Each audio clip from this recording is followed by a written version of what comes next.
పెద్ది సుదర్శన్ రెడ్డి గారికి ఎలాంటి చెడు అలవాట్లు లేవు.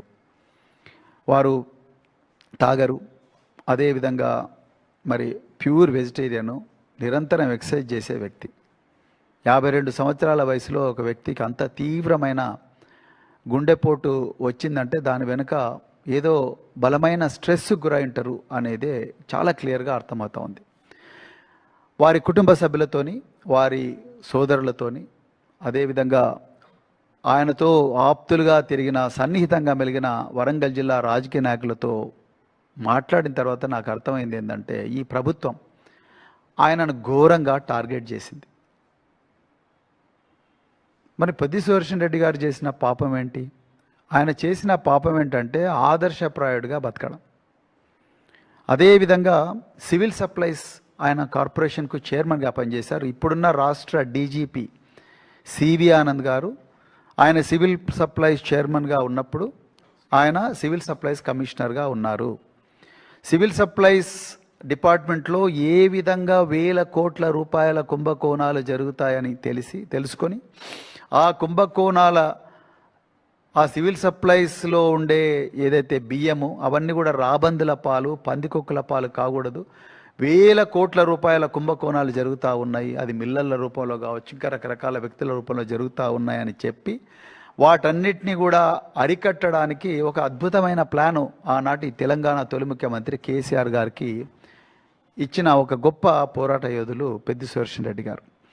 ఎప్పుడైతే కాంగ్రెస్ పార్టీ అధికారంలోకి వచ్చిందో 2023లో ఆయన ఆల్రెడీ సివిల్ సప్లైస్ కార్పొరేషన్లో పనిచేసిన అనుభవం ఉంది కాబట్టి వెంటనే 1100 కోట్ల రూపాయల విలువైన స్కామ్ ఆయన కనుక్కోగలిగారు. ఉన్నతాధికారులకు, డీజీపీకి లెటర్ పెట్టాడు, అదేవిధంగా ప్రభుత్వానికి ఓపెన్ లెటర్ రాశారు. అదేవిధంగా ఈ తెలంగాణ భవన్ నుంచి కూడా మీడియా ద్వారా ప్రజలందరికీ కూడా ఈ స్కామ్ ఏ విధంగా జరిగిందో వివరించారు. తర్వాత ఎన్ఫోర్స్మెంట్ డైరెక్టరేట్ కూడా కంప్లైంట్ చేశారు. తర్వాత హైకోర్టులో కూడా పబ్లిక్ ఇంట్రెస్ట్ లిటిగేషన్ వేశారు. సుప్రీంకోర్టులో కూడా ఈ కేసు నడుస్తుంది. 1100 కోట్ల రూపాయల తెలంగాణ ఆస్తిని కాంగ్రెస్ నాయకులు పందికొక్కుల్లాగా దోచుకున్నారు. 1 కిలో బియ్యం కూడా ఒక మిల్లు నుండి గోడౌన్కు రాకుండానే, ఒక మిల్లు నుండి ఇంకొక మిల్లుకు పోకుండానే 1100 కోట్ల రూపాయలు ఒక్కటే దెబ్బన కాంగ్రెస్ నాయకులు వాళ్ళ జోబుల్లో వేసుకున్నారు అనే ఒక ఒళ్ళు గగురు పొడిచే సత్యాన్ని పెద్ది సుదర్శన్ రెడ్డి గారు బయటపెట్టారు. ఇది మొదటి విషయం. ఇక రెండో విషయం, ఈ స్కూల్ ఎడ్యుకేషన్ డిపార్ట్మెంట్లో 17,000 రూపాయల విలువైన బంకర్ బెడ్ను 33,000 రూపాయలకు కొని తద్వారా వచ్చిన 100 కోట్ల రూపాయలను కాంగ్రెస్ నాయకులు బడా కాంట్రాక్టర్ల ద్వారా వాళ్ళ జోబుల్లో వేసుకొని వాటిని మూటల్లోకి పెట్టి మూటలను ఢిల్లీకి తరలిస్తున్నారు అన్న విషయం మీద కూడా వారు వీరోచితంగా పోరాడారు. ఇంకా రకరకాల కుంభకోణాల మీద పోరాడేవారు. ఆయనకు రకరకాల సమాచారాలు వస్తున్నవి. మాతో కూడా చాలాసార్లు ఈ కుంభకోణాల మీద ఆయన చేస్తున్న పోరాటం గురించి పంచుకున్నారు.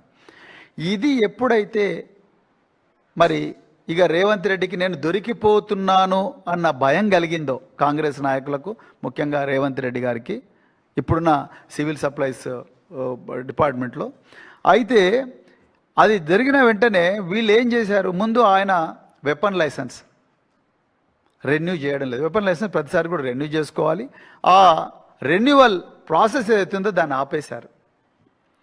దానికన్నా ముందు ఇంత క్రూరంగా ఉంటుందా ఈ కాంగ్రెస్ రాజ్యం అనేది? మరి ఇందిరమ్మ పాలన అంటున్నారు, ప్రజాపాలన అంటున్నారు, ఇంత ప్రతీకార పాలన జరుగుతున్న దానికి ఈ పెద్ది సుదర్శన్ రెడ్డి గారి ఉదంతమే స్పష్టమైన ఉదాహరణ. నర్సంపేటలో ఉండే కొంతమంది వ్యాపారస్తులు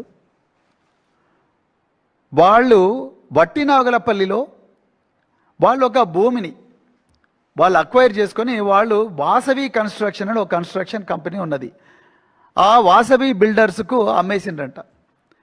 ఆ వాసవి బిల్డర్స్కు ఈ నర్సంపేట వ్యాపారస్తులు అమ్మేసిన భూమి మీద ముఖ్యమంత్రి గారి సన్నిహితుడైన ఫహీం ఖురేషీ కన్నుబడ్డదని నాకు కొంతమంది హాస్పిటల్లో నర్సంపేట వాసులు కొంతమంది చెప్పారు.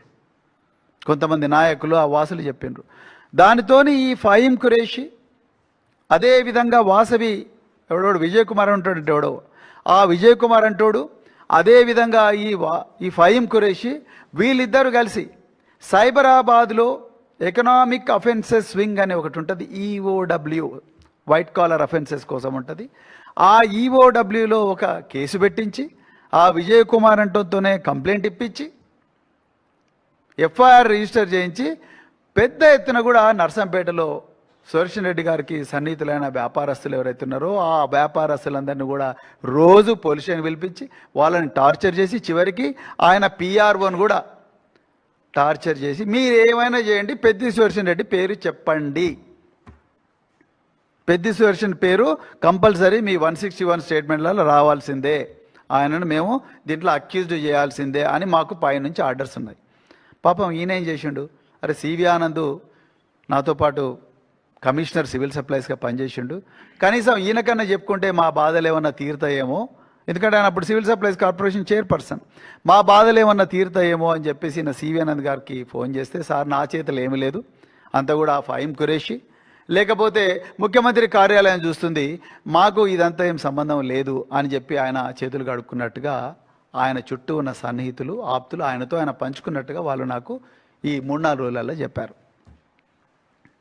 ఇంకొక మాట కూడా అన్నారు, అరే ఈ సుదర్శన్ రెడ్డికి ఇంకా ఏం పని లేదా, ఈ సివిల్ సప్లైస్ కుంభకోణం అని తిరుగుతూ ఉన్నారు, అదేవిధంగా మరి విద్యాశాఖలో జరిగిన బంకర్ బెడ్ల కుంభకోణం అని ప్రభుత్వం మీద ఫైట్ చేస్తున్నారు, ఇవన్నీ అవసరమా, కామ్గా ఉంటే అయిపోదా అంటే, నువ్వు కామ్గా ఉంటే, నువ్వు సైలెంట్గా ఉంటే, రేవంత్ రెడ్డి ప్రభుత్వం చేస్తున్న కుంభకోణాల మీద మాట్లాడకుండా ఉంటే నీకు వెపన్ లైసెన్స్ రెన్యూ చేస్తాము ఇండైరెక్ట్.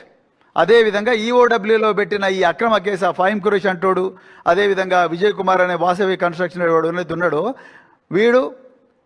వీళ్ళిద్దరూ కలిసి ఏవైతే అక్రమ కేసులు పెట్టి పోలీసులను ఎట్లన చేసి మీరు ఆ నర్సంపేట వ్యాపారస్తులందరినీ తీసుకొచ్చి టార్చర్ పెట్టానా పెద్ది సుదర్శన్ రెడ్డి పేరు చెప్పాలే అని చెప్పి టార్చర్ చేస్తున్నారు. ఈ టార్చర్ అంతా ఆగిపోతుంది కదా, ఈఓడబ్ల్యూ కేసును మళ్ళీ మూలకు పడేస్తాం, అయిపోతుంది. ఎందుకు నువ్వు ఇంత లొల్లి పెడుతున్నావు, ప్రభుత్వంలో అవినీతి జరుగుతున్నదని అని చెప్పి వెనుక నుంచి మళ్ళీ దొడ్డిదారిన రాయబారాలు ఇవన్నీ కూడా జరుగుతూ ఉన్నాయి. ఇక సెక్యూరిటీ రివ్యూ కమిటీ అని చెప్పి 2026లో ఏదైతే ఈ తెలంగాణ పోలీస్ డిపార్ట్మెంట్ పెట్టిందో, రేవంత్ రెడ్డి గారి ఆదేశాల మేరకు డీజీపీ ఆయన ఇచ్చిన ఆదేశాలు ఈ డీజీపీ అమలు చేసి సెక్యూరిటీ రివ్యూ కమిటీ అని పెట్టినరో, ఈ సెక్యూరిటీ రివ్యూ కమిటీలో పెద్ది సుదర్శన్ రెడ్డి గన్మెన్ తీసేసిండ్రు. ఏమనంటే నువ్వు ఎక్స్ఎమ్మెల్యే, నీకు థ్రెట్ లేదు. ఇప్పుడు నేను అసలు విషయానికి వస్తాను.